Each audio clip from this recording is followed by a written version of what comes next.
ይሄ ማጂሻን የሚሰራውን ስራ እንመልከት እስቲ። በቅድሚያ እነዚህ 6 ካርዶች ያሳየናል። ከዛም ከ6ቱ ካርዶች አንዱን ብቻ በውስጣችሁ እንድትይዙ ያዛቸዋል። ይበልጥ ለመተማመን ግን ቁጥሩን ብቻ ሳይሆን ምልክቱንም አብራችሁ ያዙ።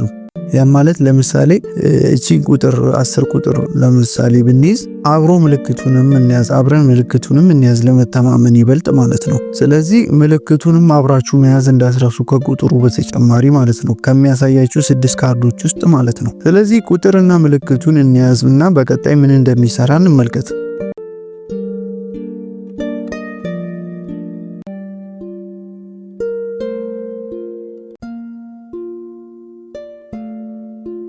እንደምታዩት እናንተ በውስጣችሁ የያዛችሁት ካርታ ይሰወራል። አሁን እንዴት? ስለዚህ የዚህን መልስ በቪዲዮ መሃል ወይም መጨረሻ ስለምነግራችሁ እስከ መጨረሻው እንድትከታተሉ እጠይቃችኋለሁ። ይህን የካርታ ጨዋታ በዚህ ቪዲዮ መጀመሪያ ላይ ለምን እንዳመጣሁትም በኋላ ነግራችኋለሁ። አሁን ወደ ቪዲዮአችን እንግባና አብዛኛው ጊዜ ብልህ የሚባሉ ሰዎች ለምን ብዙ እንደማያወሩ አስተውላችሁ ታውቃላችሁ? ሚስጥረኛ የሆኑ ብቻ ሳይሆን ስልታዊ ስለሆኑም ጭምር ነው። ከመጠን በላይ ስለራሳቸው ብዙ ነገሮችን ማውራት የሚወዱ ሰዎች በሙሉባት ዓለም ብልህ ሰዎች ግን እነዚህን 3 ነገሮች ሁሌም የግል ምስጢር አድርገው ይቆያሉ። ዛሬ በዚህ ቪዲዮ እነዚህ 3 ነገሮች አብረን እንመለከታለን። ብልህ መሆናችሁንና አለመሆናችሁን የምትለዩበት፣ እንደገናም ደግሞ የብልህ ሰዎች ባህሪ ስለሆነና ለእናንተም ስለሚጠቅማችሁ ለቀጣይ የህይወታችሁ ግብአት ይሆናችኋል ማለት ነው።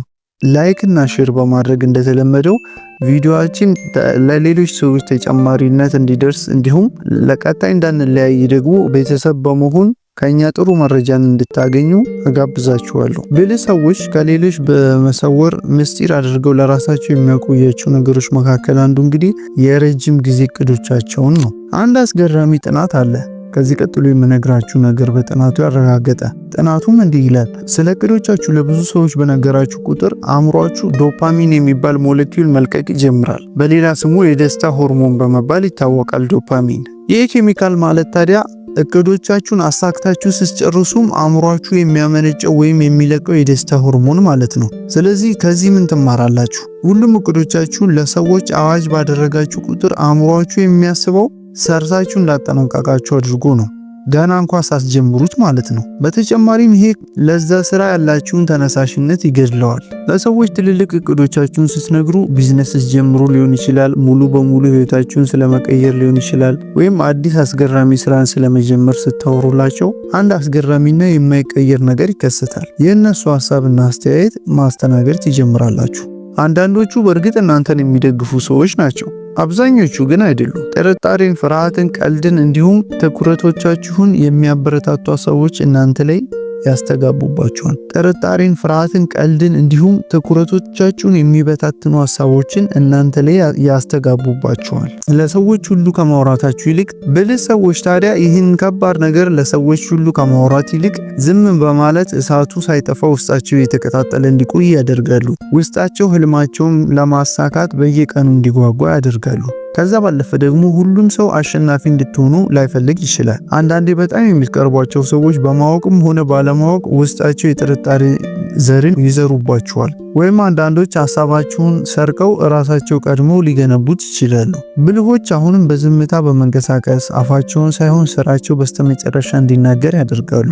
በጭብጨባ የሚበረታታ ሰው ከመሆን ይልቅ በዓላማ የሚጓዝ ትሆናላችሁ፣ ነገሮቻችሁ ምስጢር ስታደርጉ ማለት ነው። ያ ደግሞ የራስ እምነትን ይገነባል። የራስ እምነት ደግሞ የረጅም ጊዜ እቅድን ለማሳካት መሰረት ነው። በአጠቃላይ እንግዲህ እየገነባችሁ ያላችሁትን ነገር ለዓለም ሁሉ ለማሳየት ዕዳ የለባችሁም። ስለዚህ በዝምታ ስትጓዙ በኃይል እየተጓዛችሁ እንደሆነ ወቁት። ሁለተኛ ብልህ ሰዎች ምስጢር አድርገው የሚያቆዩአቸውና ለሁሉም ሰው የሚያነግሯቸው ነገሮች መካከል እንግዲህ የግል ህይወታቸውን ነው። ታዋቂ ሀገራችን አርቲስቶች፣ ዘፋኞች፣ የጥበብ ሰዎች ወይም ፖፑላር የሆኑ ሰዎች ሊሆኑ ይችላሉ እና በትዳራቸው ላይ በሚደርስባቸው ችግር፣ በጓደኝነት ወይም በሌላ ጉዳይ በየሚዲያው እየቀረቡ የሚሰጡትን አስተያየትና የሚያወሩትን ወሬዎች አስተውላችኋል? ከባሌ ጋር ተፋተናል፣ ከሚስቴ ጋር ተፋትቻለሁ፣ እንትና ጥሩ ሰው አይደለም፣ እገሌ መጥፎ ሰው ነው የሚሉ አዳዲስ የፍቺና የወቀሳ ወሬዎች መስማት እንግዲህ የተለመደ ነገር ሆኗል። እነዚህን ወሬዎች በማውራታቸው ግን ራሳቸውን ከማስገመት በዘለለ ለራሳቸውም ይሁን ለዛ ላስቀየማቸው ሰው የሚያስገኙት ጥቅም የለም። ከእንደዚህ አይነት ንግግሮች ብቸኛው ጥቅም የሚያገኘው ፕሮግራሙን ያዘጋጀው ሰው ነው። እናሱም እንግዲህ የዕለት ጉርስ የዓመት ልብሱን ለማግኘት ሲል እንደዚህ አይነት ሀሳቦችን ያበረታታል። ብልህ ሰዎች ግን ያንን አያደርጉም። ያንን ባለማድረጋቸውም ውስጣዊ ሰላም ይሰጣቸዋል። ብዙ ነገሮችን ስለ ግል ህይወታችሁ መናገርን ባቆማችሁ ጊዜ የማትገመቱ ትሆናላችሁ። ሰዎች ማንበብና መረዳት የማይችሉትን ነገር ያከብራሉ። ያንን በማድረጋችሁ ታዲያ የሰዎች አስተያየቶችን፣ ዳኝነትን፣ ሐሜትን ማስቀረት ትችላላችሁ። በአእምሮአችሁና በአካባቢያችሁ ሰላምን ታስጠብቃላችሁ። ነገሮችን የግል ማድረግ ታዲያ ሙሉ በሙሉ ዝግ መሆን አይደለም፣ ነገር ግን መቼና ለማን እንደምትናገሩ ጠንቅቆ ማወቅ ማለት ነው። በጥንቃቄና በትኩረት ለሌሎች በማጋራት እምነትን ትገነባላችሁ። ሰዎች ስለሌላ ሰው ብዙ እንደማታወሩ ሲያውቁ ነው እናንተን የሚያከብሯችሁ። በአንድ ጊዜ እንግዲህ ይህንን ልምድ ማዳበርና እንደ ብልሆች መሆን ከባድ ነው። ነገር ግን በትንሽ ውስጥ ለማመዱት በጣም ኤክስፐርት ትሆኑበታላችሁ። ስለዚህ የግል ህይወታችሁን ምስጢሩ የተጠበቀ እንዲሆንና በአጠቃላይ ስለራሳችሁ ለሁሉም ከመናገር ሱስ ለመላቀቅ እንዲሁም ከብልሆች መካከል ለመሆን እነዚህን ጥቃቅን ልማዶች አዳብሩ። አንደኛ፣ እያንዳንዱ እቅዶቻችሁን አዋጅ አታድርጉ። ሁለተኛ፣ ትግል ውስጥ ወይም ችግር ውስጥ ከሆናችሁ አንድ የምታምኑትን ሰው ብቻ አማክሩ። ለሁሉም ሰው አይነገርም ሁሉም ነገር። ሶስተኛ ደግሞ የፍቅር ህይወታችሁን ድብቅ በማድረግ ሰላማችሁን ጠብቁ። ሰዎች ባሉበት ሁሉ ስለነሱ በማውራት ይበልጥ ምስጢሩን እየበተናችሁ ሰላማችሁን አትጡ። አንድ ነገር ለሌሎች ከማጋራታችሁ በፊት ወይም ለሌሎች ከመንገራችሁ በፊት ይሄ ነገር መባል አለበት የሚለውን ጥያቄ ጠይቁ እና ለዚህ ሰው መንገር አለብኝ ብላችሁ ጠይቁ። የግል ነገር ስርዓት ነው፣ በውስጥ ሰላማችሁና በውጪ ጫጫታ መሃል የምትገነቡት ድንበር። ስለዚህ ሰላማችሁን፣ ኃይላችሁንና ለውጦቻችሁን የምትፈልጉ ከሆነ ብዙ አለማውራትን ልመዱ። ሶስተኛ ደግሞ ቀጣይ እርምጃዎቻቸውን።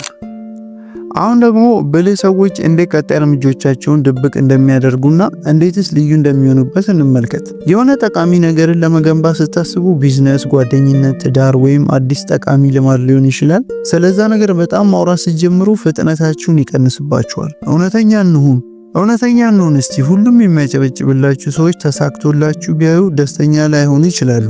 አንዳንድ ጊዜ ገና ያልተሰራን ነገር ለሁሉም ስታውጁ ቅናትን፣ ዳኝነትን እና ኢቭን መደናቀፍን ተጋብዛላችሁ ወደ ራሳችሁ። ለሰው ሁሉ ቀጣይ እርምጃዎቻችሁን በነገራችሁ ቁጥር እነርሱ ከናንተ አዳዲስ ነገሮችን መጠበቅ ይጀምራሉ። ስለዚህ የራሳችሁን ነገር መገንባት ትታችሁ እነሱ ከናንተ የሚጠብቁትን ነገር ማሰላሰልና መጨነቅ ትጀምራላችሁ። ነገር ግን በዝምታ ስትጓዙ ሙሉ ህይወታችሁን መቆጣጠር ስለምትጀምሩ ጫና አይኖርም። አፈጻጸም ማሳየት አይጠበቅባችሁም። ጀስት ለውጥ ብቻ ማድረግ፣ ያም በዝምታና በድብቅ ማለት ነው። ስለዚህ ቀጣይ እርምጃችሁን ተመልካች ማድረግ አያስፈልገውም፣ ትኩረት ነው የሚያስፈልገው። ቀጣይ ጊዜ የሆነ ትልቅ ነገርን በምታስቡ ጊዜ ምስጢር አድርጉት። በዝምታ ተንቀሳቀሱ። ስኬታችሁ ብቻ አፍ አውጥቶ እንዲናገር አድርጉ። እነዚህ ሶስት ሐሳቦች ታዲያ ብልህ የሆኑ ሰዎች ሁሌም ለሰዎች ከማጋራት ይልቅ ለራሳቸው ምስጢር አድርገው በመጠበቅ አሸናፊ የሚሆኑባቸው መንገዶች ናቸው። አሁን መግቢያ ላይ ስለጠየኳችሁ ጥያቄ ምናልባት መልሱን ካላወቃችሁት ልንገራችሁ። ካርታውን ሲያሳየን ሰውየው መጀመሪያ ያሳየን 6 ካርታዎችን በውስጣችን እንድንይዝ አንዱን እንድንይዝ አዞ ነበር።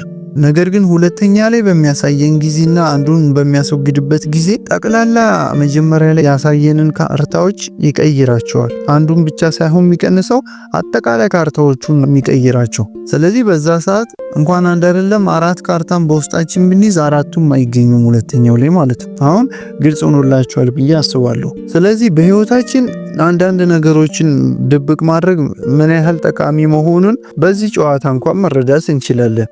ምክንያቱም ምን ያህል ትኩረትን እንደሚሰጥን አይታችኋል። መቼም እንዴት በጉጉትና በደስታ እንደምንጠብቀው መልሱን ለማግኘት ማለት ነው። ስለዚህ በህይወታችሁ መነገር የሌለባቸው ብዙ ነገሮች አሉ። ከነዛ መሃልም እነዚህ 3 መሰረታዊ ነገሮች አሁን የገለጽኩላችሁ ነገሮች ናቸውና እነዚህን ሁሌም ምስጢር አድርጋችሁ ለራሳችሁ ብቻ በመጠበቅ እንደ ብልህ ሰዎች እንድትሆኑ እፈልጋለሁ። ይህ ቪዲዮ በልዩነት እንድታስቡ ከረዳችሁ ላይክ እና ሰብስክራይብ አድርጉ። በብልሃት ስለማሰብና ህይወትን አሸናፊ መሆናችሁን በስተመጨረሻም ስኬታማ መሆንን ካሰባችሁ ቁጥር 0 የሌላቸው በጣም ጠቃሚ ኮንቴንቶች በዚህ ቻናል ከዚህ በኋላ በስፋት ስለሚኖሩ ቀጣይ ቤተሰብ እንድንሆን ሰብስክራይብ አድርጋችሁ አብረን እንድንቀጥል እጠይቃችኋለሁ። እስከ መጨረሻው ስለተከታተላችሁ በጣም አመሰግናለሁ። ባይ